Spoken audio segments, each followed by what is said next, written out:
টানা বৃষ্টিতে বিপর্যস্ত সিকিম। সেতুর উপর দিয়ে বইছে তিস্তার জল, সেতুর উপর দিয়েও বইছে জল। দেখুন সেই ছবি, টুমলিং সেতুর উপর জল বইছে, কারণ টানা বৃষ্টি চলছে। টানা বৃষ্টিতে বিপর্যস্ত সিকিম। সেতুর উপর দিয়ে তিস্তার জল বয়ে যাচ্ছে, কারণ টানা বৃষ্টি চলছে। সেই টানা বৃষ্টিতেই কিন্তু বিপর্যস্ত সিকিম। প্রতিনিধি পার্থ এই মুহূর্তে আমাদের সঙ্গে রয়েছেন, সরাসরি পার্থর কাছ থেকে একবার জানবো। পার্থ, যে ছবি আমরা দেখলাম পূর্ব সিকিমের টুমলিং সেতুর উপর দিয়েও জল বইছে, কি পরিস্থিতি এই মুহূর্তে?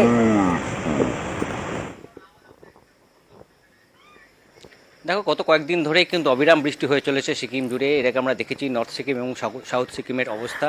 নর্থ সিকিমে এখনও কার্যত বিচ্ছিন্ন, কারণ একাধিক জায়গায় কিন্তু সেতু উড়ে গেছে, রাস্তাঘাট নেই। এবার কিন্তু বৃষ্টি শুরু হলো পূর্ব সিকিমে, আর তাতেই কিন্তু নতুন করে বিপর্যয় পূর্ব সিকিমে। যে ছবি দর্শকরা দেখছে এই মুহূর্তে, যে টুমলিং সেতুর যে লোহার সেতু, সেই লোহার সেতুর উপর দিয়ে জল বইছে, অর্থাৎ জলস্ফীতি এতটাই বেড়েছে তিস্তার যে সেতু, সেই সেতুর উপর দিয়ে জল বইছে এবং কতটা বেগে জল বইছে তা কিন্তু ছবিতেই পরিষ্কার। স্বাভাবিকভাবে কিন্তু সেখানে একটা আতঙ্ক তৈরি হয়েছে। শুধু এই টুমলিং সেতুই নয়, ইস্ট সিকিমে কিন্তু আরও একটি জায়গায় একটি গোটা একটা পাহাড়ের একটা বড় অংশ কিন্তু এই টানা বৃষ্টি জেরে ধসে গিয়ে তিস্তায় মিশেছে। স্বাভাবিকভাবে নতুন করে বিপর্যয় শুরু হয়েছে এবার ইস্ট সিকিমে। নর্থ সিকিম সাউথ সিকিমের পর এবার ইস্ট সিকিমে স্বাভাবিকভাবেই সেখানেও কিন্তু যারা স্থানীয় বাসিন্দা তারাও বেশ উদ্বেগ এবং উৎকণ্ঠায় রয়েছে। সিকিম প্রশাসন গোটা বিষয়টির উপর নজর রাখছে এবং যারা নদী সংলগ্ন এলাকায় বসবাস করে তাদেরকে নিরাপদ জায়গায় সরে যাওয়ার পরামর্শ দিয়েছে। একেবারে পার্থ, তুমি আমাদের সঙ্গে থাকো। আমরা আরো একটি ছবি আপনাদের দেখাচ্ছি। সিকিম ও পাহাড়ে নাগারে বৃষ্টির যার জেরে জল বাড়ছে তিস্তায়। কালিম্পং দার্জিলিং এর রাস্তা সম্পূর্ণ জলমগ্ন।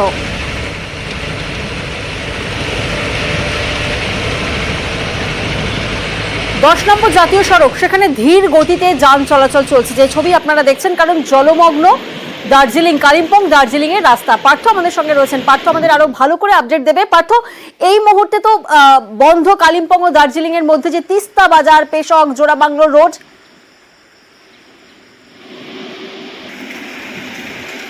একেবারে তাই, কারণ এরকম আমরা দেখেছি দিন তিনেক আগেও কিন্তু বন্ধ ছিল। কিছুটা জল নামায় আবার যান চলাচল স্বাভাবিক হয়েছিল, কিন্তু গতকাল রাত থেকে সিকিমে মুষলধারায় বৃষ্টি হচ্ছে, সেই সঙ্গে কালিম্পং পাহাড়ে টানা বৃষ্টি চলছে, আর তার জেরে আবারও নতুন করে কিন্তু জল বাড়ল এই খরস্রোতা তিস্তায়। এমন জল এতটাই বেড়েছে যে কালিম্পং দার্জিলিংয়ের সংযোগকারী যে রাস্তা, যে তিস্তা বাজার, পেশক হয়ে ঘুম জোরবাংলো হয়ে পৌঁছতো শৈল শহরে, সেই রাস্তাও কিন্তু জল থই থই। স্বাভাবিকভাবেই সেই রাস্তা দিয়ে আজ থেকে একেবারেই গাড়ি যান চলাচল বন্ধ করে দিয়েছে। অনেকটা ঘুরপথে বিরিকধারা হয়ে, শিটং বিরিকধারা হয়ে গাড়ি পৌঁছচ্ছে কালিম্পং থেকে সোজা দার্জিলিংয়ে, এবং এই যে ঘুরপথে চলতে হচ্ছে পার্থ। এবং আরো একটি ছবি আপনাদেরকে দেখায়, ভারী বৃষ্টি চলছে, টানা বৃষ্টি চলছে, যার জেরে বিপর্যস্ত সিকিম। এবং সিকিমের পাখিমে দেখুন ভয়াবহ ধস নেমেছে, যেখানে পাহাড় ভেঙে নদীতে মিশে যাচ্ছে। বিপর্যস্ত সিকিমের পাখিমের ছবি আপনাদেরকে দেখাচ্ছি। পাখিমে ভয়াবহ ধস, যেখানে পাহাড় ভেঙে দেখুন একেবারে নদীতে মিশে যাচ্ছে। আবারও পার্থর কাছে যাব। পার্থ, যে ছবি আমরা দেখছি, পাহাড় ভেঙে নদীতে মিশে যাচ্ছে।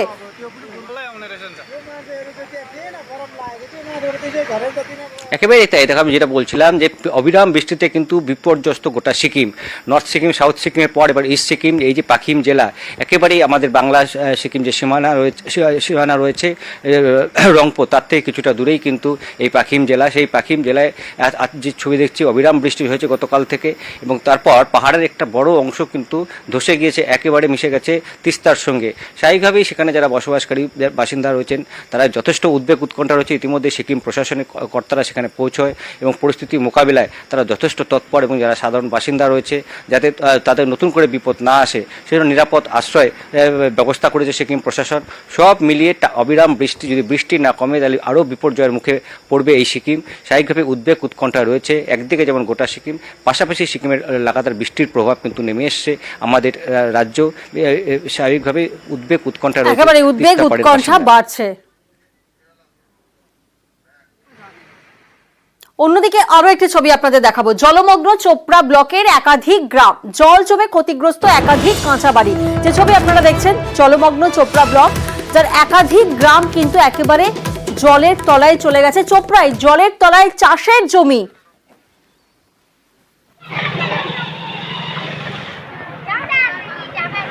একাধিক গ্রাম জলের তলায় চলে গেছে, একাধিক কাঁচা বাড়ি জলের তলায় চলে গেছে, চাষের জমি ক্ষতিগ্রস্ত হয়েছে। চঞ্চল এই মুহূর্তে আমাদের সঙ্গে রয়েছেন, সরাসরি চঞ্চলের কাছে যাব। চঞ্চল, প্রশাসনের তরফ থেকে কি কোনো ব্যবস্থা নেওয়া হচ্ছে?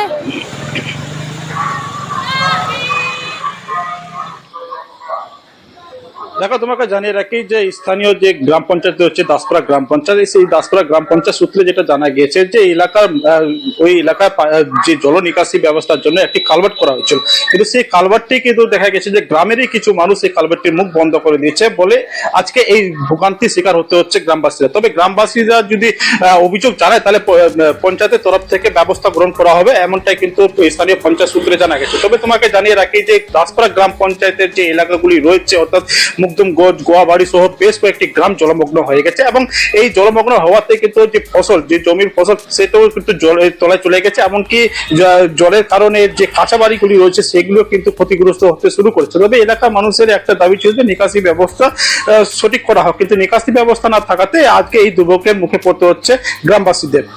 একেবারে এই যে উঠে মুখটা বন্ধ করে দিয়েছে পুলটার, ইয়ার কারণে ডুবে গেছে। অবস্থা আমার এত খারাপ, নাজেহাল, যে পেশাব পায়খানা করার কোন উঠে এমন একটা উপায় নাই। গরু বাছুর ছাগল বাহারত রাখিছি মানুষের জায়গা, কোনো উপায় নেই। আর এই মুরগির খাইলা ডুবে গেছে, মুরগিলা যে রাখবো কোথায় সেরকম জায়গা নাই। দাবি কি এটা আমাদের একটা সুরাহা করা দরকার যে আমার জলটা কোন দিক দিয়ে কিভাবে যাবে। চোপড়া ব্লকের ছবি আপনাদেরকে দেখালাম, জলমগ্ন অবস্থা। আরো একটি দুর্ভোগের ছবি আপনাদেরকে দেখাবো, দুর্যোগে দুর্ভোগ ধূপগুড়ি পুরো এলাকায়। যে ছবি আপনারা দেখছেন এই ছবি কিন্তু পুরো এলাকার ছবি। ধূপগুড়ি পুরসভার জলমগ্ন 3টি ওয়ার্ড, একেবারে দুর্ভোগের ছবি সামনে উঠে আসছে ধূপগুড়ি পুরো এলাকা থেকে, যেখানে দেখুন বাড়িতে জল ঢুকে নাকাল হচ্ছেন বাসিন্দারা। দেখুন ঘরের মধ্যে কিভাবে জল ঢুকে গেছে। এই ছবি কিন্তু কোনো গ্রামের নয়, এই ছবি পুরো এলাকার ছবি। ধূপগুড়ি পুরো এলাকায় এরকমই দুর্ভোগে ভুগছেন সেখানকার স্থানীয়রা।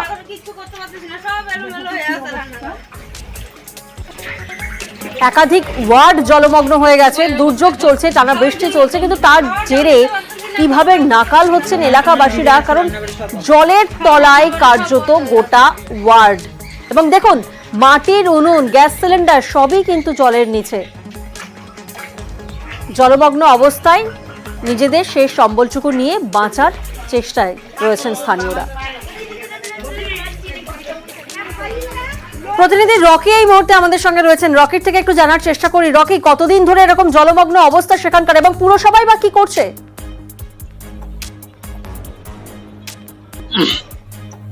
প্রিয়াঙ্কা, ধূপগুড়ি পৌরসভার অন্তর্গত 3 নম্বর ওয়ার্ড, 16 নম্বর ওয়ার্ড এবং 9 নম্বর ওয়ার্ড বিশেষ করে কিন্তু জলমগ্ন হয়ে পড়েছে। কারণ বেশ কয়েকদিন ধরে কিন্তু অবিরামে বৃষ্টি চলছে, যার ফলে জলমগ্ন হয়ে পড়েছে পৌরসভার বেশ কিছু এলাকা। এর মধ্যে কিন্তু সবথেকে উল্লেখযোগ্য বলতে গেলে 16 এবং 3, সেখানে কিন্তু দেখা যাচ্ছে যে বাড়ির মধ্যে জল ঢুকে গেছে, শোবার ঘর থেকে শুরু করে রান্নাঘর, এমনকি উনুনেও জল ঢুকে গিয়েছে, যার ফলে সাধারণ মানুষের ভোগান্তি কিন্তু চরমে উঠেছে এবং তাদের রান্না বান্না সম্পূর্ণটাই বন্ধ হয়ে গিয়েছে বলে তারা জানিয়েছে। এবং বেহাল নিকাশি ব্যবস্থার কারণে এই অবস্থা হয়েছে পৌরসভাবাসী, এমনটা দাবি করেছে এলাকার মানুষ। দাবি করেছেন যে পৌর কর্তৃপক্ষকে ফোন করা হলে আসছি বলে নিয়ে কিন্তু তাদের আর দেখা মেলেনি, এমনকি তাদের পাশে দাঁড়ানো তো দূরের কথা, তাদের ফোনও রিসিভ করেননি বলে অভিযোগ করেন। এর ফলে কিন্তু ভোগান্তির শিকার হতে হচ্ছে পৌরসভা এলাকার মানুষের। বৃষ্টি কিন্তু পুনরায় শুরু হয়েছে, বৃষ্টি বাড়লে ভোগান্তির শিকার হবে ধূপগুড়ি শহরের বিস্তীর্ণ এলাকা।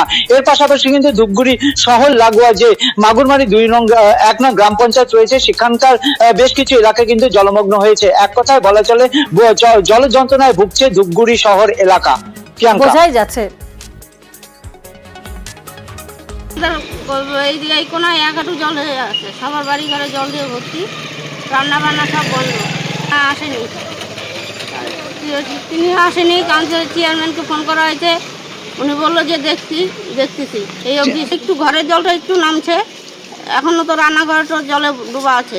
বৃষ্টি তো আবার আসবে। হ্যাঁ, আবার আসবে, তো আবার তো জল ঢুকবে রান্নাঘরে, ঘরে জল ঢুকবে আবার।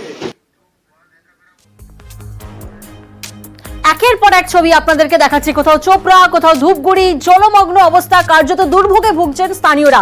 এবার জলপাইগুড়ির ছবিটা আপনাদের দেখায়, জলপাইগুড়ির 25 নম্বর ওয়ার্ড। দেখুন টানা বৃষ্টিতে করলার জলস্তর বেড়ে বিপত্তি, জলবন্দী অবস্থায় রয়েছেন সেখানকার বাসিন্দারা। 2 দিন ধরে জলবন্দী জলপাইগুড়ির একাংশ মানুষ।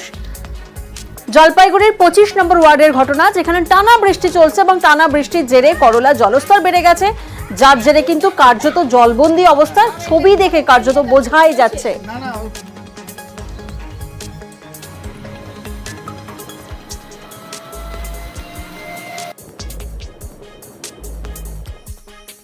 প্রতিনিধি শান্তনু এই মুহূর্তে আমাদের সঙ্গে রয়েছেন, সরাসরি শান্তনুর কাছ থেকে একবার জানার চেষ্টা করি। শান্তনু, এখানকার এলাকাবাসীদের তো আরো একটি অভিযোগও রয়েছে যে বাঁধ নেই, বাঁধ না হওয়ার জেরে প্লাবন পরিস্থিতি বারবার তৈরি হয়। সেক্ষেত্রে সেচ দফতরের তরফ থেকে কি কোনো প্রকার ব্যবস্থা বা পদক্ষেপ নেওয়া হচ্ছে? দেখো, গত কয়েক বছর ধরেই কিন্তু সেচ দপ্তর চেষ্টা চালাচ্ছে এখানে একটা স্থায়ী বাঁধ নির্মাণের জন্য। সেই কারণে কিন্তু এলাকার জমি পরিদর্শন থেকে শুরু করে প্রাথমিক যে সকল কাজ, সেগুলো কিন্তু বছরের বছর ধরেই কিন্তু সমীক্ষা চালিয়ে যাচ্ছেন সেচ দপ্তরের আধিকারিকরা। গত বছরই কিন্তু এখানে স্থায়ী একটা বড় সমস্যা তৈরি হয়েছে এলাকায়, এবং স্থানীয় বাসিন্দাদের যেটা বক্তব্য যে প্রতি বছরই সাধারণত প্রতিশ্রুতি মেলে, কিন্তু কাজের কাজ কিছুই হয় না। সেই প্রতিশ্রুতি এবার এই বর্ষাতে সেটা পূরণ হয়নি। সেচ দপ্তরের বক্তব্য যে ডিপিআর তৈরি করার ডিটেল প্রসেস রিপোর্ট তৈরি করে কলকাতায় পাঠানো হয়েছে, সেই প্রকল্পের অনুমোদন এর পরেই কাজ শুরু করা হবে। অর্থাৎ এই বছর বর্ষার পরে অথবা আগামী বছর কাজ হবে এমনটা নিশ্চিত করে জানাচ্ছে সেচ দপ্তর। কিন্তু এই বর্ষায় কাজ হচ্ছে না সেটা স্পষ্ট, এবং তার ফলে কিন্তু মানুষের মধ্যে একটা উদ্বেগ তৈরি হয়েছে। কারণ গত কয়েক বছর ধরেই কিন্তু একই সমস্যায় ভুগছেন তারা। ভারী বৃষ্টি হলে করলা নদীর জলস্ফীতি হয়, মানুষজন কিন্তু সেই সময় বাঁধের পারে, নদীর পারে থেকে সরে গিয়ে যে এলাকায় বসবাস, তার পাশে যে রাস্তা রয়েছে সেই রাস্তার উপর গিয়ে আশ্রয় নেন। পাশাপাশি এখানকার যে ফ্ল্যাট সেন্টার রয়েছে, কমিউনিটি হল, স্কুলগুলো রয়েছে, সেগুলো খুলে দেওয়া হয়। সেখানে গিয়ে কিন্তু মানুষজনকে আশ্রয় নিতে হয়। এই বছর বর্ষাতে যেটা শুরুতেই দেখা যাচ্ছে, একটু ভারী বৃষ্টি হওয়াতে করলা নদীর জলস্ফীতিতে কিন্তু এলাকা প্লাবিত হয়েছে। 50-এর বেশি পরিবার কিন্তু জলবন্দী হয়ে পড়েছেন। আরেকটু যদি ভারী বৃষ্টি হয় সেক্ষেত্রে কিন্তু বন্যার একটা আশঙ্কা তৈরি হচ্ছে, কারণ প্রতি বছর কিন্তু একটু ভারী বৃষ্টি হলে পরে যখন করলা নদীর জলস্তর বেড়ে যায় তখনই কিন্তু সমস্যা তৈরি হয়। সুতরাং প্রত্যেক বর্ষাতেই এভাবে দুর্ভোগের ছবি সামনে উঠে আসে। জলে ডুবে থাকি, বাঁধের কথা বলি, বাঁধ হচ্ছে না কিছু, আর সব সময় জলের মধ্যে টান টোপলা নিয়ে উপরে উঠি নামি, বাঁধ হচ্ছে না, যে দেখে যাচ্ছে আর হচ্ছে না। ভোটের সময় আসে দিব করে আর দিচ্ছি না। এই যে জল হয় প্রত্যেকবারই, এই যে রাস্তাঘাটে অসুবিধা হয়ে যায়, সবারই কষ্ট, এত জিনিসপত্র টানা হাসরা করতে লাগে। প্রত্যেকবারই বলে যে বাদ দিব, কই বাদের তো কোনো কথাই হচ্ছে না। কবে যে রাস্তাঘাট ঠিক করবে ভগবানই জানে। অবিরাম বর্ষণের ফলে নদীর জল বাড়ছে কমছে। প্রতিবার যেরকম আমাদের ব্যবস্থা করা হয়, ফ্ল্যাট শেল্টার, কমিউনিটি হল সব পরিষ্কার করানো আছে, স্কুলগুলিও পরিষ্কার করানো আছে। যদি সেরকম অবস্থা হয় তাহলে আমরা যারা বন্যায় মানে ভেসে থাকেন তাদেরকে আমাদের সেখানে থাকার ব্যবস্থা করে দেবো। কাজটা আমাদের তো স্যাংশন হয়ে গেছে, 5 থেকে 6 মাসের মধ্যে আশা করি কাজটা শুরু হয়ে যাবে। স্কিম তৈরি হয়ে গেছে, আমরা স্কুটিনি আছে, অ্যাপ্রুভাল পেলেই আমরা কাজ শুরু করব। এই বর্ষায় হবে বলে মনে হচ্ছে না, বর্ষার সময় ডাম্পার ওঠানো যায় না, আগে অ্যাপ্রুভালটা হোক, আমরা দেখে নেব। কথাই আছে নদী পারে বাস, চিন্তা 12 মাস। উত্তরের বৃষ্টিতে জল বাড়ছে মানসাই নদীতে, আর তার জেরেই কিন্তু ভাঙন আতঙ্কে ভুগছেন এলাকাবাসীরা। মাথা ভাঙায় ভাঙন আতঙ্ক, কারণ উত্তরের বৃষ্টিতে সেখানে মানসাই নদীতে জল বাড়ছে, আর ভাঙনের জেরে নদীর গর্ভে বিস্তীর্ণ এলাকা। ভাঙন আতঙ্কে নদী পারের বাসিন্দারা।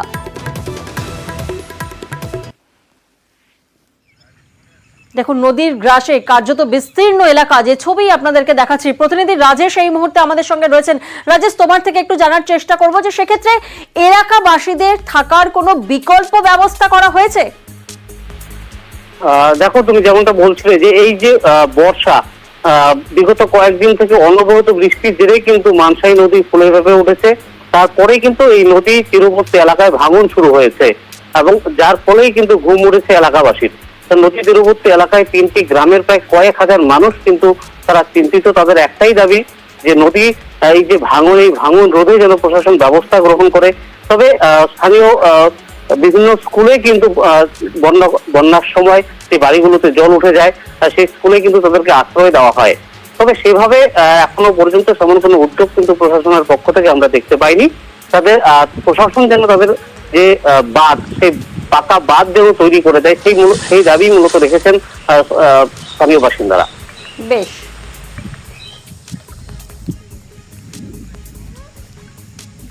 খুব আতঙ্কে আছি, যে কখন ভাঙবে, রাত 12টায় ভাঙবে না সকাল 10টায় ভাঙবে, আমরা চিন্তার কারণে আছি, আমরা ঘুমাতে পারতেছি না। কারণ বাঁধটা আপনারা দেখতেই পারতেছেন যে আর 2-3 ফুট আছে বাঁধের, এটা ভাঙন হলে আমাদের বাড়িতে জল ঢুকে যাবে, আমরা বাড়িতে থাকতে পারবো না। আমরা চাই ইমিডিয়েটলি একটা প্রশাসনের তরফ থেকে আপাতত যে কোনো ব্যবস্থা করে, ইঞ্জিনিয়ার আইসে সাহেব দিকে যে কোনো একটা ব্যবস্থা করে, হ্যাঁ, যাতে বাঁধটা থাকে। উত্তরবঙ্গের বিভিন্ন জায়গার ছবি আপনাদেরকে দেখালাম, কার্যত জলমগ্ন সেই ছবি সামনে উঠে এসেছে। এবার দক্ষিণবঙ্গের ছবিটা আপনাদের দেখাবো, সেখানে কিন্তু স্বস্তির বৃষ্টি। কারণ আমরা জানি যে গরমের দাপট চলছিল, সেই গরমের দাপট থেকে কোথাও না কোথাও একটু স্বস্তি। আজ বিভিন্ন জায়গায় বৃষ্টি হয়েছে। কল্যাণীর ছবি এই মুহূর্তে আপনাদেরকে দেখাচ্ছি। কল্যাণীতেও কিন্তু বৃষ্টিতে মজেছে সেখানকার এলাকাবাসী, কারণ স্বস্তির বৃষ্টি। টানা গরম চলছিল, গরমের দাপট চলছিল, সেই গরমের দাপটে একেবারে অব্যাহত। আর এবার আপনাদের মেদিনীপুরের ছবি দেখাচ্ছি। কল্যাণী, মেদিনীপুর, বর্ধমান, নদিয়ায় বিভিন্ন জায়গায় বৃষ্টি হয়েছে। আজ দুপুরেই আকাশ কালো করে মেঘ একাধিক জেলায় দেখা যায় এবং বজ্র বিদ্যুৎ সহ বৃষ্টিপাত শুরু হয়। এবার ঘাটালের ছবিটা আপনাদেরকে দেখাচ্ছি, কারণ স্বস্তির বৃষ্টি। দক্ষিণবঙ্গে আজ স্বস্তির বৃষ্টি, একাধিক জেলায় কিন্তু স্বস্তির বৃষ্টি দেখা যায়। বর্ধমানের ছবি আপনাদের দেখিয়েছি, মেদিনীপুর, নদিয়া, কালনা, বিভিন্ন জায়গায় স্বস্তির বৃষ্টি এবং একটু জিরিয়ে নেওয়া। কারণ টানা গরমে কোথাও না কোথাও অস্বস্তি বাড়ছিল। প্রত্যেকেরই প্রশ্ন ছিল যে বৃষ্টি কবে শুরু হবে, বর্ষা কবে আসবে, প্রাক বর্ষার বৃষ্টি কবে শুরু হবে। প্রত্যেকের মধ্যেই স্বাভাবিকভাবেই সেই প্রশ্ন জাগছিল এবং অবশেষে কিন্তু আজ সেই স্বস্তির বৃষ্টির দেখা মিলল। বর্ধমান, মেদিনীপুর, নদিয়ায় বৃষ্টি, দক্ষিণ 24 পরগনায় বৃষ্টি, হুগলিতেও বৃষ্টি, মহেশতলায় বৃষ্টি। যে ছবি আপনাদের দেখাচ্ছি, বজ্র বিদ্যুৎ সহ বৃষ্টিপাত। মহেশতলার ছবি এই মুহূর্তে আপনারা দেখছেন। বর্ধমান, মেদিনীপুর, নদিয়া, মহেশতলা, দুপুর থেকেই দেখা গেছে মেঘলা আকাশ, কালো করে মেঘ জমেছে এবং একাধিক জেলায় কিন্তু বজ্র বিদ্যুৎ সহ বৃষ্টিপাত হয়।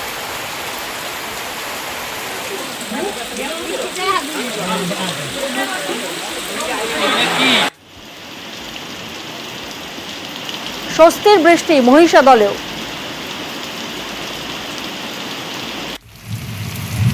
নন্দীগ্রাম দেখুন, নন্দীগ্রামেও কিন্তু সেখানেও কিন্তু স্বস্তির বৃষ্টি। অর্থাৎ আজ স্বাভাবিকভাবেই এই বৃষ্টিতে স্বস্তি মিলেছে দক্ষিণবঙ্গবাসীর।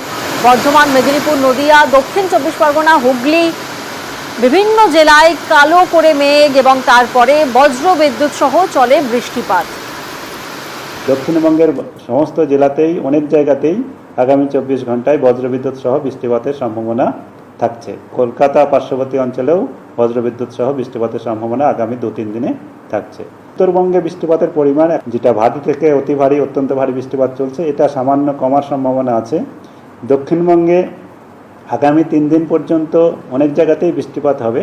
3 দিনের পরে সামান্য বৃষ্টিপাত কমতেও পারে। আর মৌসুমী বায়ু প্রবেশের যেটা আমি বললাম যে আগামী 2-3 দিনের মধ্যে দক্ষিণবঙ্গের জেলাগুলোর কিছু জেলাতে প্রবেশ করার সম্ভাবনা আছে।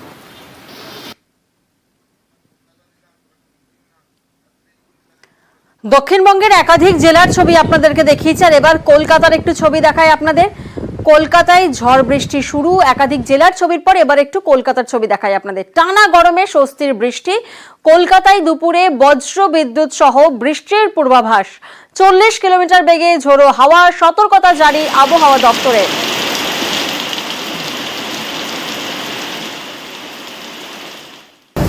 করমণ্ডলের পর কাঞ্চনজঙ্ঘা, রেলপথে দুর্ঘটনার বিভীষিকা, বাড়ছে গতি, ছুটছে ভারত। সুরক্ষা পরিষেবায় কি হচ্ছে আপোষ? অবহেলা নাকি টাকার অভাব? কোন ট্র্যাকে রেলের ভবিষ্যৎ? বিশ্ব মজুমদারের সঙ্গে দেখুন সোজা সাপ্তাহ, শুক্রবার রাত 8টা। আর এবার আপনাদের হিঙ্গলগঞ্জের একটি স্কুলের ছবি দেখাবো। বেহাল দশা সেই স্কুলের, যেখানে পড়ুয়াদেরকে ছাতা মাথায় করে ক্লাস করতে হচ্ছে। দেখুন, হাতে ছাতা নিয়ে পড়ুয়ারা ক্লাস করছেন হিঙ্গলগঞ্জের সেই স্কুলে, যে স্কুল একেবারে বেহাল দশা।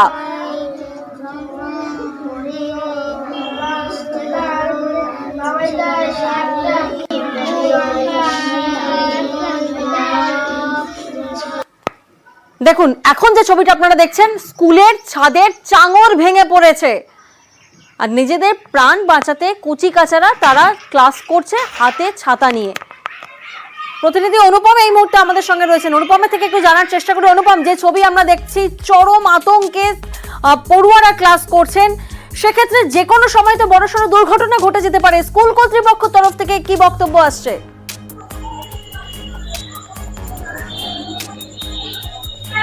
হ্যাঁ দেখো, এই যে হিঙ্গলগঞ্জের দুলদুলির পুকুরিয়ার যে আদিবাসী প্রাইমারি স্কুল, এই স্কুলের এই যে বেহাল দশা, এটা আজকে না বহুদিনের এই এরকম বেহাল দশা।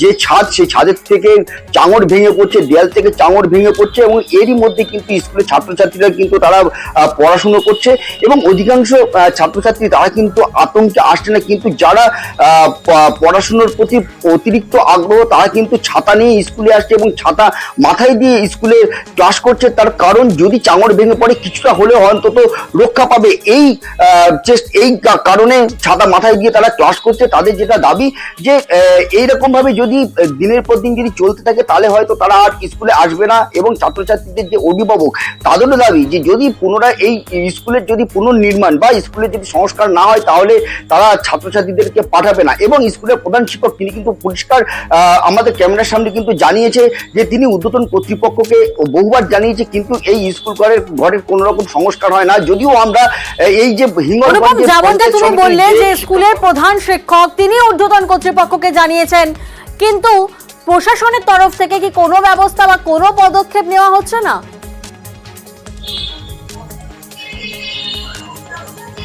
হ্যাঁ দেখো, আমরা এই যে হিঙ্গলগঞ্জের যে পঞ্চায়েত সমিতির শিক্ষার কর্মাধ্যক্ষ তুষার মণ্ডল, তার সঙ্গে আমরা যোগাযোগ করেছিলাম। তিনি কিন্তু জানিয়েছে যে তিনি ভোটের আগেও ঘটনাস্থলে গিয়েছে এবং ভোটের পরেও ওই স্কুলে গিয়েছে। যাওয়ার পরে তিনি এই যে পরিস্থিতি ক্লাসরুমের তার জন্য বিডিওর সঙ্গে কথা বলেছেন, এবং অতি দ্রুত যাতে এই সমস্যার সমাধান হয় তার ব্যবস্থা তিনি করবেন, এটা কিন্তু জানিয়েছে শিক্ষার কর্মাধ্যক্ষ তুষার মণ্ডল। বেশ, পড়বে তাই ছাতা মাথায় দিয়ে পড়ছি, যদি না হয় স্কুলে আর আসবো না। স্কুলে যে ভেঙে ভেঙে চাংগুলো পড়ছে, এইগুলো তো ভয়ের বিষয়। বাচ্চা কাচ্চা মাথায় যদি লাগে যখন তখন বিপদ হতে পারে। এই জন্য আমাদের দাবি যে এটা ভালো না করলে আমরা বাচ্চা কাচ্চা আর পাঠাবো। এই ছাতা মাথায় দিয়ে পড়ছে? হ্যাঁ তাই পড়ছে, কি করবো, আমাদের এখানে তার কোনো পড়াশোনার জায়গা নেই, এইখানেই পড়ে, আর দূরে আছে, পাঠাতে পারি না। পড়ছে বাচ্চারা, ওই ছাদের থেকে চাই ভেঙে ভেঙে পড়ছে, এবং সেই চাইগুলো অনেক দিন ধরে পড়ছে, যার জন্য বাচ্চারা ওখানে ছাতা মাথা দিয়ে পড়তে আসছে। এবং আমি ঊর্ধ্বতন কর্তৃপক্ষকে বেশ কয়েক বছর ধরেই জানিয়েছি কয়েকবার, আর আমাদের তো বছরে ডাইস পূরণ করতে হয়, ডাইস ফর্মে আমি রিপোর্টও দিয়েছি, কিন্তু এখনো পর্যন্ত সেরকমভাবে কোনো রকম আমাদের ব্যবস্থা হয়নি। বিডিও অফিসে যারা আছেন তাদেরকে আমরা তো জানিয়েছি, কিন্তু ওনারা এখনো পর্যন্ত সেরকমভাবে কিছু আমাদের ব্যবস্থা করেনি। হিঙ্গলগঞ্জের স্কুলের সেই বেহাল দশার ছবি তো আমরা দেখলাম। এবার একটু কোচবিহারের দিকে নজর রাখবো, সেখানকার জেনকিন্স স্কুল, যে স্কুল পরিদর্শনে জেলা শাসক, পুলিশ সুপার, কিন্তু যে ছবি আপনাদের দেখাচ্ছি 18ই জুন মুখ্যমন্ত্রী তিনি এই স্কুল পরিদর্শন করেন, কারণ এই স্কুল বেহাল দশা ছিল। মঙ্গলবার দিনই কোচবিহারে মুখ্যমন্ত্রীকে স্কুলের বেহাল অবস্থা নিয়ে অভিযোগ জানান পড়ুয়া এবং শিক্ষকরা। আমাদের অ্যাডমিনিস্ট্রেটিভ বিল্ডিংটা দিয়ে জল পড়ছে, আমরা টিচার স্টাফ রুম যেটা আছে government school, fully government school madam. আপনি একবারে যে এখানে নেমেছিলেন আমাদের ইয়েতে হেলিপ্যাডে, ওই জেনকি স্কুল থেকে আমরা এসেছি। কয়েকবার রাজ্যে প্রথম হয়েছে আমাদের মানে ছাত্রদের এইচএস। আমরা চাচ্ছি ম্যাডাম অ্যাডমিনিস্ট্রেটিভ বিল্ডিংটা আমরা পাঠিয়েছি বারবার, হ্যাঁ মানে এখনো পর্যন্ত কত টাকা? ম্যাডাম এটা হেরিটেজ থেকে আমাদের এক্সটার্নাল পেন্টিংটা করে দিচ্ছে, ভেতরে কিছু করেনি।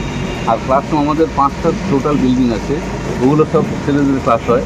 ওই বিল্ডিংগুলোতে জল সব করতে আজকে যেমন সায়েন্স বিল্ডিংয়ে ছেলেরা আসতে বসতে পারে ম্যাডাম, রিনোভেশন।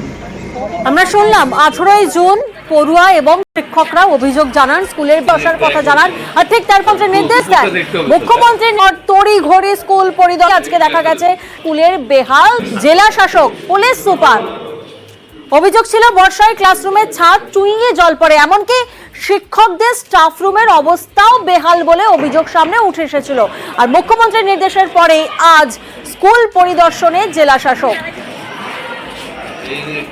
প্রতিনিধি শুভঙ্কর এই মুহূর্তে আমাদের সঙ্গে রয়েছেন সরাসরি শুভঙ্করের থেকে একটু জানি। শুভঙ্কর, যে ছবি আমরা দেখলাম যে স্কুল পরিদর্শনে একেবারে দুদিনের মাথায় স্কুল পরিদর্শনে জেলা শাসক, পুলিশ সুপার, তারপর ঠিক কি কি পদক্ষেপ নেওয়া হবে বলে জানা যাচ্ছে?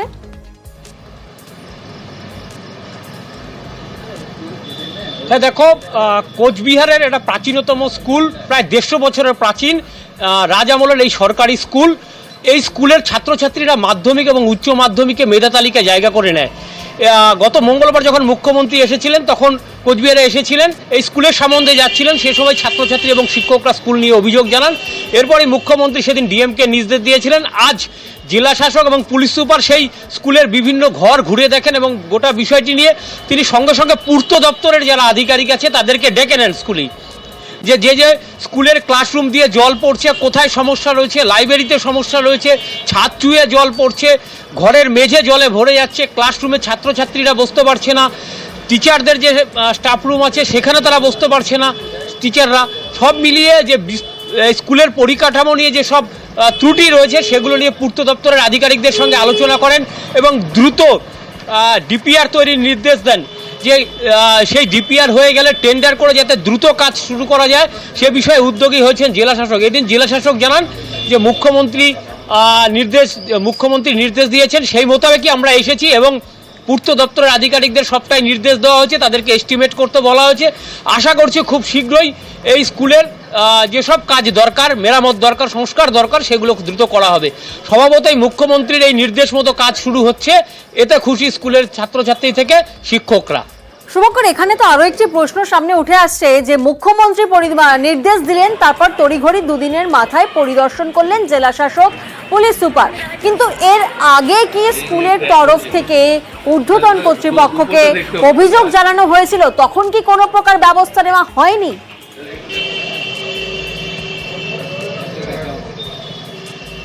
হ্যাঁ দেখো, আজকেই স্কুলের প্রধান শিক্ষক তিনি জানিয়েছেন, প্রিয়তোষ সরকার, তিনি জানিয়েছেন যে এর আগে যে স্কুলের বেহাল অবস্থা, প্রথমত বলে রাখি কোচবিহারে 4টি সরকারি স্কুল আছে, তার মধ্যে এটি একটি স্কুল। এই যে স্কুলের বেহাল অবস্থা, সেই বেহাল অবস্থা নিয়ে তিনি পূর্ত দপ্তরের আধিকারিকদের বারবার জানিয়েছেন, কিন্তু তারা কোনো কর্ণপাত করেনি।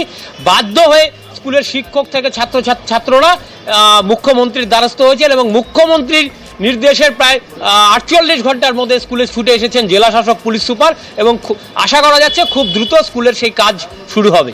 বেশ, আজকে আমরা এসেছি ম্যাডামের নির্দেশ মোতাবেক, তো আজকে আমরা ঘুরে দেখলাম অনেক ক্লাসরুমের মধ্যে জল পড়ছে, কোনো জায়গায় জায়গায় লিকেজ আছে। তারপর বাচ্চাদের সাথেও কথা বললাম আমরা, তো আমরা আমাদের সাথে পিডব্লিউডি টিমকে নিয়ে এসেছিলাম, ওরা অলরেডি দেখেছে, ওরা যত তাড়াতাড়ি সম্ভব এস্টিমেটগুলো তৈরি করবে। তারপর আমরা ডিপার্টমেন্টের সাথে কথা বলে যত তাড়াতাড়ি কাজগুলো রিপেয়ার যেন করা যায় ওটা আমরা ব্যবস্থা করি। টিচার আর যে স্টাফ নিয়ে ওরা যে বাচ্চারা আমাদেরকে বলেছেন ওটা আমরা ওদের কাছ থেকে পুরো রিপোর্টটা নিয়ে ডিপার্টমেন্টে পাঠাবো, ডিপার্টমেন্টকে রিকোয়েস্ট করবো যেন তাড়াতাড়ি পোস্টগুলো যেন ওখানে ওরা ডিপ্লয় করা। মুখ্যমন্ত্রী যেটা বলে গেছেন, যদি এই বিল্ডিং গুলো হেরিটেজের ভেতরে ঢুকিয়ে দিয়ে সংস্কারের ব্যবস্থা করেন তাহলে আমরা তো খুবই খুশি হব। আর আজকের এই ডিএম এর যে ভিজিটটা আমাদের ক্ষেত্রে অনেক কিছু শিক্ষণীয় হলো। 15 দিন পর আবার তিনি ভিজিট করবেন, তিনি নির্দেশ দিয়ে গেছেন, ডিএম নিজে চোখে দেখে গেছেন, নিশ্চয়ই কাজ হবে। আর এবারে একটি স্কুলের ছবি আপনাদেরকে দেখাবো। প্রধান শিক্ষিকা তিনি ধর্নায় বসেছেন, তাও আবার স্কুলেরই বাইরে ধর্নায় বসেছেন প্রধান শিক্ষিকা, এবং সরকারি নিয়োগপত্র নিয়ে তিনি স্কুলের বাইরে ধর্নায় বসেছেন। ঝাড়গ্রামের রামকৃষ্ণ সারদাপীঠ কন্যা গুরুকুলের বাইরে ধর্নায় প্রধান শিক্ষিকা।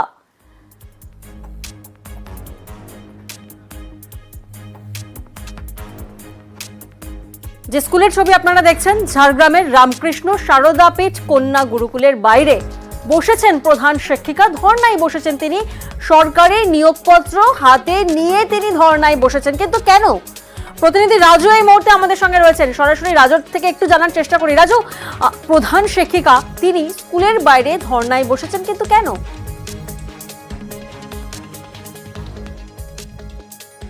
দেখো, প্রধান শিক্ষিকা যে কমলা বেরা, এই কমলা বেরা বেশ কয়েকদিন ধরে এই যে কন্যা গুরুকুল সারদা বিদ্যাপীঠ যে স্কুল রয়েছে সেই স্কুলতে গিয়ে তার প্রধান শিক্ষিকার যে চার্জ, সেই চার্জ নেওয়ার কথা তিনি বারংবার জানাচ্ছেন, যেখানে সরকারি নির্দেশ রয়েছে, সরকারি নিয়োগপত্র রয়েছে তার হাতে, সেই স্কুলের প্রধান শিক্ষিকা হিসেবে তার যোগদান করার, কিন্তু স্কুলে গেলে স্কুল কর্তৃপক্ষ তাকে সেই যে সরকারি নির্দেশিকা, সেই নির্দেশিকাকে অমান্য করছেন এবং তাকে যোগদান করতে দিচ্ছেন না। আর যা নিয়ে তিনি বিভিন্ন শিক্ষা দপ্তরে জানিয়েছেন এবং স্থানীয় প্রশাসনকে জানিয়েছেন, লিখিতভাবে সবার কাছে তিনি দ্বারস্থ হয়েছেন, অথচ কোনো রকমের কোনো সদ উত্তর মেলেনি। শেষমেশ তিনি সেখানে ধর্নায় বসেন। স্কুলের সামনে প্রধান শিক্ষিকা বসে আছেন, যেটা স্কুল পড়ুয়া থেকে অভিভাবকদের চোখে কটূক্তি দেখাচ্ছে। কারণ প্রধান শিক্ষিকা সেই স্কুলে যোগদান করবেন, তাকে যোগদান করতে দেওয়া হচ্ছে না এবং তিনি ধর্নায় বসেছেন স্কুলের সামনে। যা দিয়ে প্রশ্ন উঠছে, যেখানে সরকারি নির্দেশ থাকা সত্ত্বেও কেন তাকে সেখানে যোগদান করতে দেওয়া হচ্ছে না? অথচ প্রশ্ন উঠছে, এই স্কুলের বিরুদ্ধে একাধিক দুর্নীতির অভিযোগ রয়েছে। কারণ স্কুলে যে সমস্ত অভিভাবকরা রয়েছেন তারা অভিযোগ করছেন, সেখানে ছেলেদের যে সমস্ত বাচ্চাদেরকে পড়াশোনা করানো হয়, সেখানে যখন তারা অন্য ক্লাসে স্থানান্তর হয় সেখানেও নাকি কারচুপি হয়, সেটারও অভিযোগ রয়েছে। এবার প্রধান শিক্ষিকা তিনি যোগদান করতে গেলে তাকেও ব্যাঘাত, কারণ তাকে যোগদান করতে দেওয়া হচ্ছে না। স্কুল কর্তৃপক্ষ অভিযোগ করছেন যে তাদের কাছে সেই অর্থে এখনো পর্যন্ত কোনো নির্দেশিকা আসেনি। কিন্তু যে শিক্ষা দপ্তরে যিনি আধিকারিক রয়েছেন তিনি বলছেন যে এই বিষয়টি নিয়ে জানানো হয়েছে এবং শীঘ্রই তাদের সাথে বসা হবে এবং প্রধান শিক্ষিকা যাতে যোগদান করতে পারেন এই স্কুলে তার ব্যবস্থা করা হবে। কিন্তু ব্যবস্থা কবে হবে? প্রধান শিক্ষিকা যেটা বলছেন যে তিনি সমস্ত জায়গায় লিখিতভাবে অভিযোগ করেছেন এবং এখানকার যে ডিআই রয়েছেন তার দ্বারস্থ হয়েছেন। স্কুলের কর্তৃপক্ষ তারা নাকি এখানে ব্যাঘাত করছে। কেন করছে? সরকারি যেখানে নির্দেশিকা, সরকারি কাগজপত্র রয়েছে, তা সত্ত্বেও তাকে যোগদান করতে দেওয়া হচ্ছে না। রাজু, তাহলে প্রধান শিক্ষিকা তিনি স্কুলে যেতে পারছেন না, স্কুলের পঠন পাঠন চলছে কিভাবে?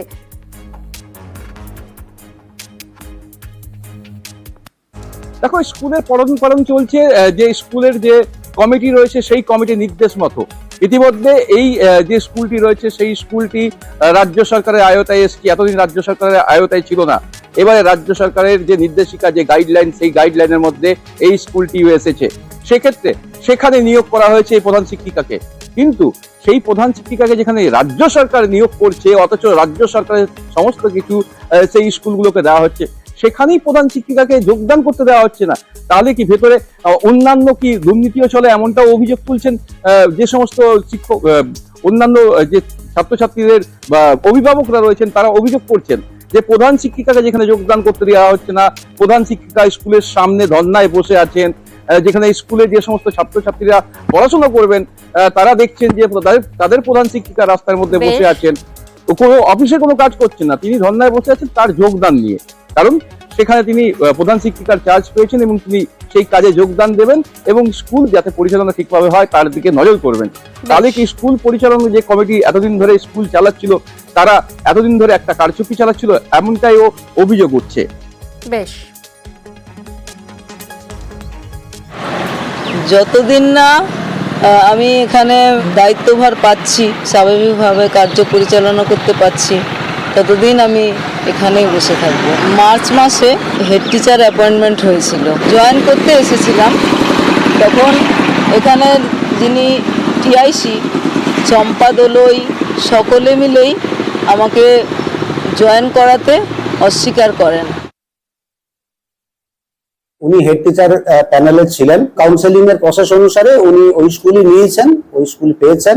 সারদাপীঠ কর্তৃপক্ষ আমাদের কাছে চিঠি দেয় যে যেহেতু ওরা স্পেশাল পাওয়ারের জন্য অ্যাপ্লিকেশন করেছে, সেই পাওয়ার যতক্ষণ না ওরা পাচ্ছে ততক্ষণ পর্যন্ত ওরা কাউকে ওখানে জয়েন করাতে দেবে না। হিয়ারিং করে আমরা বিষয়টা একটা নিষ্পত্তি করার চেষ্টা করছি। উনি লাগাতার ওখানে গিয়ে বসে থাকছেন, এটা সিন ক্রিয়েট হচ্ছে, একটা দৃষ্টিকটু বিষয় হচ্ছে, এটাকেও আমরা কিন্তু সমর্থন করছি না।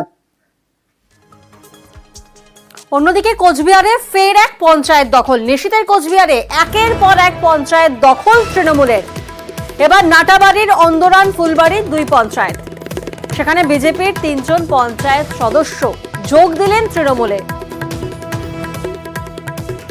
প্রতিনিধি শুভঙ্কর এই মুহূর্তে আমাদের সঙ্গে রয়েছেন। শুভঙ্করের থেকে একটু জানি। শুভঙ্কর, সেক্ষেত্রে তো কোচবিহার জেলার বিজেপি কর্মীরা তারা তো অস্বস্তিতে পড়ছে, কারণ একের পর এক পঞ্চায়েত দখল করে নিচ্ছে শাসক শিবির।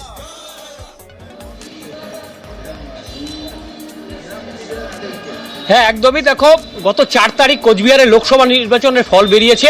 কোচবিহারে জয়ী হয়েছে তৃণমূল এবং এরপর থেকেই কিন্তু বিজেপির দখলে থাকা এক একটি গ্রাম পঞ্চায়েত হাতছাড়া হতে শুরু করেছে। বিজেপির বিজেপির কাছ থেকে, এবং তৃণমূল সেই গ্রাম পঞ্চায়েতগুলো দখল করেছে। ইতিমধ্যে নিশীথের গড়, ভেটাগুড়ি 1, 2, মাতালহাট দখল হয়েছে, ফুলবাড়ি, অন্দরান, ফুলবাড়ি 2 গ্রাম পঞ্চায়েতের বেশ কিছু গ্রাম পঞ্চায়েত সদস্য তৃণমূলে যোগ দিয়েছে। এবং এদিন এই যে নাটাবাড়ি বিধানসভা কেন্দ্রের অন্তর্গত অন্দরান, ফুলবাড়ি 2 এই গ্রাম পঞ্চায়েতের গত পঞ্চায়েত নির্বাচনে 12টি আসনের মধ্যে তৃণমূল জিতেছিল 3টি আসন এবং বিজেপি 9টি আসন। কিন্তু লোকসভা নির্বাচনে ফল বেরোনোর পর দিনই এই গ্রাম পঞ্চায়েতের উপপ্রধান সহ 2 পঞ্চায়েত সদস্য তৃণমূলে যোগ দেয়। ফলে সেদিন গ্রাম পঞ্চায়েতের তৃণমূলের সদস্য সংখ্যা ছিল 5। এরপর এদিন আরও 3 জন বিজেপির পঞ্চায়েত সদস্য তৃণমূলে যোগ দেওয়ায় এই গ্রাম পঞ্চায়েত কার্যত তৃণমূলের দখলে চলে এলো। কিন্তু যদিও এই গ্রাম পঞ্চায়েতের প্রধান তিনি বিজেপিতে রয়েছেন, ফলে এই গ্রাম পঞ্চায়েতের উন্নয়নমূলক কাজকর্ম চালাতে গেলে কিছুটা অসুবিধা হতে পারে। এই বিষয়টি নিয়ে জেলা তৃণমূল নেতৃত্ব যেটা জানিয়েছে যে খুব শীঘ্রই ওই গ্রাম পঞ্চায়েতের সংখ্যাগরিষ্ঠতা হারিয়েছে বিজেপি, তৃণমূল সংখ্যাগরিষ্ঠতা পেয়েছে, তাই নতুন প্রধান নির্বাচন করা হবে যাতে ওই গ্রাম পঞ্চায়েতে উন্নয়নমূলক কাজকর্ম করা যায়। যদিও তৃণমূলের এই যে জেলা সভাপতির এই চুক্তিকে খণ্ডন করেছে বিজেপি নেতৃত্ব, বিজেপির কোচবিহার যে বিধায়ক আছে দক্ষিণের নিখিল রঞ্জন দে, তিনি জানিয়েছেন যে এটা কোনোভাবেই সম্ভব না, এগুলো ভয় দেখিয়ে করতে যাচ্ছে, কিন্তু এসব করে লাভ হবে না। বেশ, আমি গ্রাম উন্নয়নের জন্য বিজেপি ছেড়ে তৃণমূলে যোগদান করছি। এতদিন কি গ্রাম উন্নয়ন হচ্ছিল না? আমাদের গ্রামে কোনো উন্নয়ন হয় না, রাস্তাঘাট অনেক ধরনের কিছুই নেই আমার গ্রামে। এই জন্য উন্নয়নের জন্য আমি বিজেপি ছেড়ে তৃণমূলে যোগদান করি। এলাকার উন্নয়নের জন্য, কাজের গতির জন্য তারা আজকে ভারতীয় জনতা পার্টি ছেড়ে তৃণমূল কংগ্রেসে যোগদান করলেন। এরা যে বুথে পঞ্চায়েত জিতে এসছে, মানুষের কিছু এক্সপেকটেশন থেকে জিতে এসছে, তাদের মানুষের প্রতি দায়বদ্ধতা আছে এই পঞ্চায়েত মেম্বারদের। তারা কীভাবে কাজ করবে, সেখানে আর্থিক বরাদ্দ আনতে হবে, এলাকাগুলোতে উন্নয়ন করতে হবে। বিজেপি তো এদেরকে সেসব করতে দিচ্ছে না, আমি করতে পারেও না। সেই সব কাজের গতির জন্য তৃণমূল কংগ্রেসের ভোট তৈরি করা অত্যন্ত জরুরি ছিল এবং তারা সেটা উপলব্ধি করেছেন। ভারতীয় জনতা পার্টির মেম্বার হিসেবে জয়ী হয়েও তারা তৃণমূল কংগ্রেসে যোগদান করলেন। এখানে প্রধান আমাদের দলে যোগদান করেনি, আমরা খুব শিগগিরই প্রধানকে এখানে রিজাইন করিয়ে আমরা নতুন প্রধান গঠন করব। আজকেও অন্দরন ফুলবাড়ি 2 এর 3 জনকে ওখান থেকে জোর করে তুলে নিয়ে এসে তাদেরকে হাতের দলীয় পতাকা দিয়ে দেওয়া হয়েছে তৃণমূল থেকে। আবার তারা আমাদেরকে ফোন করে বলছে যে আমরা যেতে চাইনি, আমাদেরকে জোর করে তুলে আনা হয়েছে, আমরা আবার ভারতীয় জনতা পার্টিতে যোগদান করতে চাই। তো এই তো হচ্ছে তৃণমূলের চরিত্র। এতদিন পর্যন্ত যা করে এসছে, ওখানে লুটে পুটে খাওয়া দাওয়া করছে, এখন আবার যে কটা গ্রাম পঞ্চায়েত ভারতীয় জনতা পার্টির দখলে আছে সেগুলোকেও কি করে কবজা করা যায় তার প্রস্তুতি তারা শুরু করেছে। আর এবার আমরা একটু চন্দ্রকোনার দিকে নজর রাখবো। সেখানে তৃণমূলের গোষ্ঠীদ্বন্দ্ব, রাস্তায় অঞ্চল সভাপতিকে ঘিরে বিক্ষোভ দেখানো হয়েছে। দেখুন, অঞ্চল সভাপতি, তাকে ঘিরে কর্মীদের বিক্ষোভ, তৃণমূল নেতাকে ঘিরে তৃণমূলের কর্মীদের বিক্ষোভ, তৃণমূলের গোষ্ঠীদ্বন্দ্ব চন্দ্রকোনায়।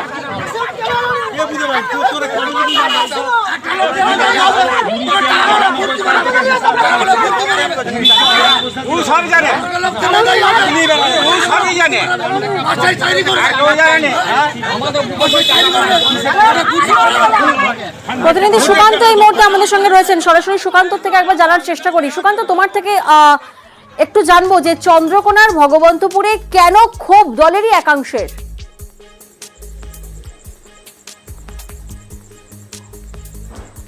দেখো প্রিয়াঙ্কা, অঞ্চল সভাপতিকে ঘিরে বিক্ষোভ দেখাচ্ছেন এলাকারই তৃণমূল কর্মীরা। কেন না, তাদের দাবি যে নির্বাচনের যে খরচ, সেই খরচের হিসাব দেখাতে হবে। তাদের দাবি যে অঞ্চল সভাপতি নির্বাচনের সময় কোনো টাকা খরচা করেননি, পুরো টাকাটাই তিনি তার পকেটে রেখে দিয়েছেন বলে দাবি করছেন ওই তৃণমূল কর্মীরা। এই বিষয়ে অবশ্য আমরা ওই অঞ্চল সভাপতির সাথে কথা বললে তিনি অবশ্য ব্লক সভাপতি অর্থাৎ চন্দ্রকোনা 2 ব্লকের তৃণমূলের সভাপতি হীরালাল ঘোষের বিরুদ্ধে অভিযোগ তুলেছেন যে হীরালাল ঘোষ তাকে কোনো টাকা না দেওয়ার ফলেই তিনি নির্বাচনে কোনো টাকা খরচা করতে পারেননি। অপরদিকে আমরা হীরালাল ঘোষের সাথেও কথা বলেছিলাম, তিনি অবশ্য বলেছেন নির্বাচনের জন্য অঞ্চল সভাপতির কাছে টাকা পাঠানো হয়েছিল, কিন্তু তিনি বাড়িতে থেকে নির্বাচন পরিচালনা করেছেন এবং কোনো টাকা খরচা করেননি। তিনি আরও অভিযোগ করেছেন চন্দ্রকোনার বিধায়ক অরূপ ধাড়া ঘনিষ্ঠ হওয়ার জন্যই তিনি এই টাকা আত্মসাৎ করেছেন। এক কথায় তৃণমূলের গোষ্ঠীকন্দল প্রকাশ্যে এসেছে। ঘটনাটি পশ্চিম মেদিনীপুর জেলার চন্দ্রকোনা 2 নম্বর ব্লকের ভগবন্তপুর এলাকায়, আর এই নিয়েই শুরু হয়েছে রাজনৈতিক তরজা। এই নিয়েই শুরু হয়েছে রাজনৈতিক তরজা। রাস্তায় অনেক আগে ওনাকে আমাদের যে অঞ্চল কমিটি বর্তমান যে আমাদের ব্লক সভাপতি যে ভোট পরিচালনা চেয়ারম্যান পরিসীমা খানকে করেছিলেন, উনি ভোট পরিচালনা করেছেন এবং ওনাকে ডেকেছিলেন যে আমরা ইলেকশন করবো, ইলেকশনের টাকা পয়সা আমাদের চাই, যে ফান্ডে টাকা আছে। উনি একবার আসেননি। টাকা কার কাছে? অঞ্চল রামকৃষ্ণের কাছে আছে। আজকে রাস্তায় তাকে ঘিরেছিলেন, তাকে কি বললেন? তাকে বললাম যে আমাদের যে ফান্ডে টাকাটা আছে অঞ্চল কমিটি সমিতি। আমি স্কুল থেকে বাড়ি যাচ্ছিলাম, ওখানে কয়েকজন রাস্তায় আমাকে ঘিরে এলাকায় একটা বিশৃঙ্খলা তৈরি করার চেষ্টা করে। আমি যেটা বুঝতে পারলাম যে বর্তমান সভাপতি তিনি বিভিন্ন অঞ্চলে বিভিন্ন জায়গায় বিশৃঙ্খলা তৈরি করে যাওয়ার চেষ্টা করছেন। বিধায়ক সাহেব যাদের কাছে টাকা দিয়েছিলেন তারা সবাই বাড়িতে মজুত করে রেখেছে। যারা দেয়াল লিখেছে, এই ভোটে যারা পরিশ্রম করেছে তাদের হাতে টাকা পৌঁছয়নি, এবং সেটা নিয়ে খুব স্বাভাবিকভাবেই সর্বস্তরের কর্মীদের মধ্যে রয়েছে। এখন ওনাকে ডেকে ব্লক পার্টি অফিসে ডাকলে ওনাকে পাওয়া যায়নি, অঞ্চল পার্টি অফিসে ডাকলে পাওয়া যায়নি, কোনো কর্মসূচিতে দেখা যায়নি। উনি বিধায়কের খুব ঘনিষ্ঠ বলে উনি বিধায়কের কাছ থেকে ওই সমস্ত আর্থিক সুযোগ সুবিধা নিয়েছেন, অথচ দলের কাজে ব্যবহার করেননি। যারা এই ধরনের নোংরামি করছে তাকেই গুনতে হবে, আমাকে দোষারোপ করতে লাভ নেই। আর এবার আপনাদেরকে একটু পানিহাটি পুরসভার ছবিটা দেখাবো। চমকে উঠবেন দেখে, কোথাও ময়লার স্তূপ, কোথাও ভাঙাচোরা রাস্তা, তো কোথাও আবার পাইপলাইন ফেটে গেছে। এ ছবি কিন্তু পানিহাটি পুরসভার ছবি। ভাবুন একবার, কয়েক মাস ধরেই এখানকার যে ডাম্পিং গ্রাউন্ড সেটা বন্ধ, ফলে রাস্তা পরিণত হয়েছে ভাগাড়ে। দুর্গন্ধে অতিষ্ঠ পানিহাটি পুরসভার মানুষ। কোথাও আবার ভাঙা রাস্তাতেই ঝুঁকির যাতায়াত চলছে। কি বলছে স্থানীয়রা, শোনাবো আপনাদের। কি দুর্গন্ধ, গ্যাস, মানুষের বমি উঠে আছে। হ্যাঁ, তাহলে এখানে তা আমি বলতে পারবো না বাবা।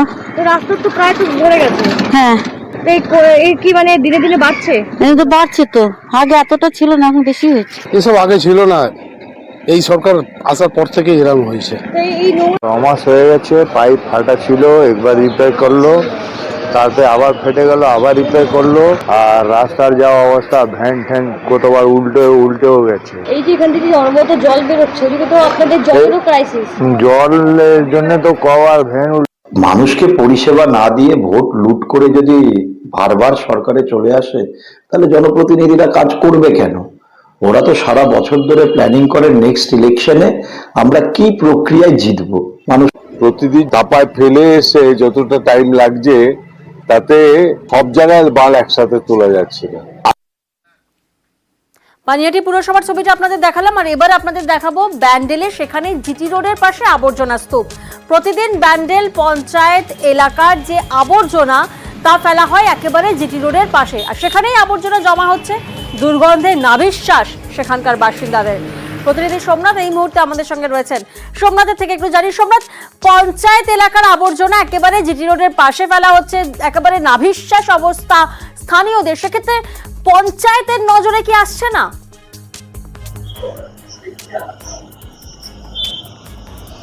একদম ঠিকই প্রিয়াঙ্কা, যে পঞ্চায়েতের যে প্রধান উপপ্রধান তারা কি ওই রাস্তা দিয়ে যখন যায় তাকে মুখে চাপা দিয়ে এবং সেটা কি অ্যাভয়েড করে ওদিক থেকে চলে যায়। দীর্ঘদিন ধরে এই যে স্থানীয় মানুষদের যে সমস্যা, আজকে এই বর্জ্য পদার্থর যে আবর্জনা ফেলা হচ্ছে জায়গাতে, আজকে স্থানীয় মানুষরা এই গন্ধেতে নাভিশ্বাস উঠে যাচ্ছে, মুখে চাপা দিয়ে নাকে চাপা দিয়ে তারা যাচ্ছে। যারা স্থানীয় ওখানে বাসিন্দারা রয়েছে তাদেরও বিভিন্ন কষ্টের মধ্যে থাকতে হচ্ছে। কেউ 3 মাস 4 মাস বাড়ি থেকে বেরোতে পারছে না, বাড়ির গেটের সামনে ময়লা চলে আসছে। আজকে পাশাপাশি যারা ব্যবসা, চরম দুর্ভোগে রয়েছেন স্থানীয়রা। লাস্ট পরিষ্কার হয়েছিল মার্চ মাসে, তারপরে আজকে হয়ে গেল জুন মাস। তার আগে আগুন লেগেছিল, তখন ডিএম অফিস থেকে উদ্যোগ নিয়েছিল, তাই জানুয়ারি মাসে পরিষ্কার হয়েছিল। এবং এখন আপনি দেখুন, বাড়ি থেকে ঢোকা বা বেরোনোটা নেক্সট টু ইম্পসিবল। শুধু এই ব্যান্ডেল পঞ্চায়েত বলে কথা না, মানে পৌরসভা হোক সেই পঞ্চায়েত, সর্বত্র এই একই ধরনের ছবি ধরা পড়ছে।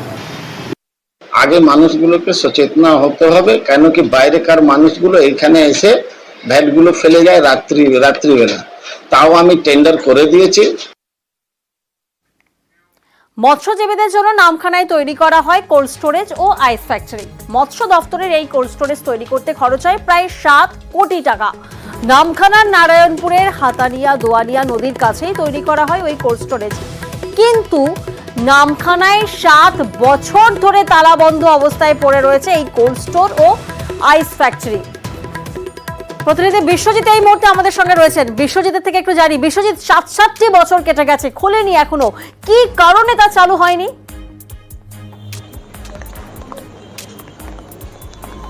হ্যাঁ দেখো, সেই প্রশ্নের উত্তর কিন্তু মৎস্যজীবী থেকে শুরু করে প্রশাসনের কারোর কাছে নেই। যে এই যে 2017 সালে এই কোল্ড স্টোরটি কিন্তু কমপ্লিট করা হয়, প্রায় 7 কোটি টাকার মতো খরচ হয়, কিন্তু এই যে নামখানার যে হাতানিয়া দোয়ানিয়া নদী, তার পাশে যে নারায়ণপুর, সেখানে কিন্তু মৎস্যজীবীদের সুবিধার্থে কিন্তু এই কোল্ড স্টোর এবং একটি আইস ফ্যাক্টরি কিন্তু তৈরি করে মৎস্য দপ্তর।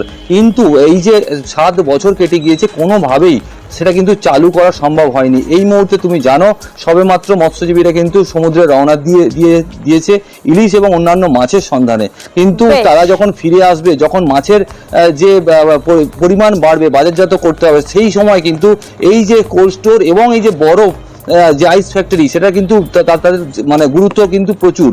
কারণ বেশ, অন্যদিকে ফের বেআইনি নির্মাণ ভাঙলো পুরসভা, বেআইনি নির্মাণ ভাঙলো শিলিগুড়ি পুরসভা। নোটিশ দেওয়া হয় সেখানকার মালিককে। সেই ছবি দেখুন, শিলিগুড়িতে যেখানে অবৈধ বিল্ডিং ভাঙলো শিলিগুড়ি পুরসভা। প্রতিনিধি পার্থ এই মুহূর্তে আমাদের সঙ্গে রয়েছেন। পার্থ থেকে একবার সরাসরি জানবো, পার্থ, এই যে বিল্ডিং এর মালিক, তিনি কিভাবে এই বেআইনি নির্মাণ করলেন?